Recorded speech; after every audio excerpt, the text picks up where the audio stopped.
Happy day 7. Happy day 7. Congratulations. We have officially completed the first week of the Calm Over Chaos challenge. And I am just proud of you. I commend you. I want to just encourage you on this journey because I know the first week may have been challenging. I mean, that's why we call it a challenge, but you accepted it and you said, "Hey, I'm going to do this and I am going to complete it." So, congratulations. All right. So, if you are catching up, or if you missed some, I'm going to go ahead and do some reviews. Okay. So, first up, the first day of the Calm Over Chaos challenge, the challenge was to slow down.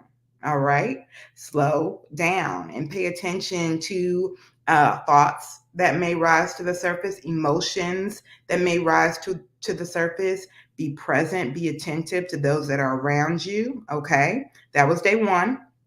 Day 2, we talked about Romans 12:1. And I particularly love the Message version because it just breaks it all the way down, where God is like, take every part of your life. You're eating, you're sleeping, you're drinking, you're breathing, you're working life, and lay it at his feet. How beautiful is that? And so we reflected on that. How did things go there?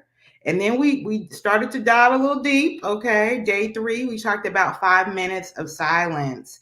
What does it mean to carve out that time to be still before God, to be silent before God? And what did he say? Did he speak to you? Did you learn anything? Was anything revealed in that time?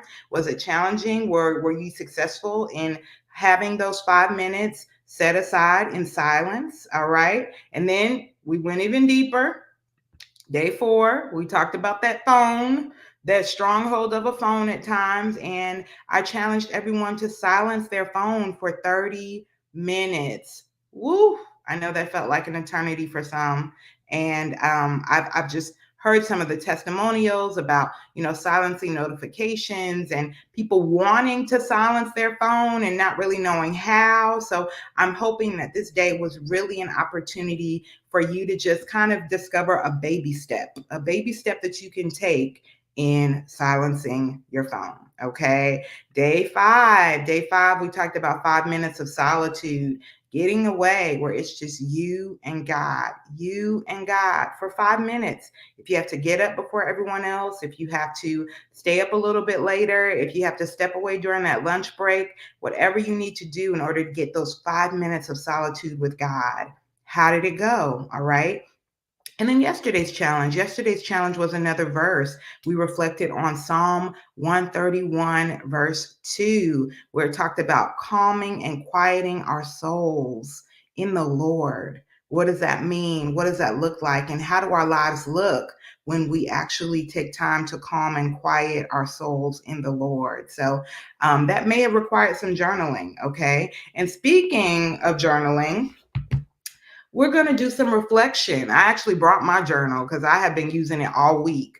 But today's challenge is actually that of reflection. We're going to talk about what we may have noticed or realized over the course of the first week of this challenge. Anything we may have learned about ourselves, anything we may have learned about God. I know for me personally, this week has been a week of me yet again continuing to learn that I need to depend on God for any and everything. It seems like I get it and then I get amnesia and forget all over again, or I learn to depend on God in one area of my life and then another area pops up and I'm holding on to the reins tightly, and God is in his infinite patience and wisdom is like, I know we just talked about this, but I need you to trust me in this area too. And so my control tendencies have been rising to the surface this week. And God is reminding me again that I need to trust him, that I need to depend on him. And trusting God and depending on God requires humility. And I have very prideful tendencies. I don't like asking for help. I don't like admitting that I don't know the answers or that I am flawed.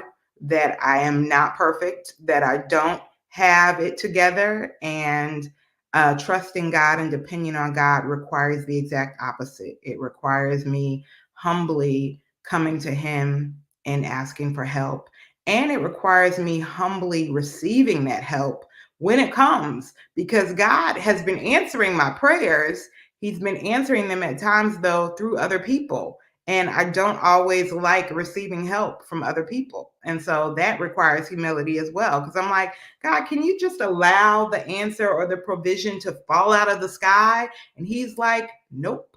I'm going to use those that are around you to encourage you and support and to help meet those needs that you are asking for. And that means you, AKA Maya in this case, has to be humble enough to receive it. So, y'all, I could go on and on, but this is not my therapy session. This is about you all. This is about you all. So if you haven't already, grab your journal, take some time, and really reflect on what God has been revealing to you this week.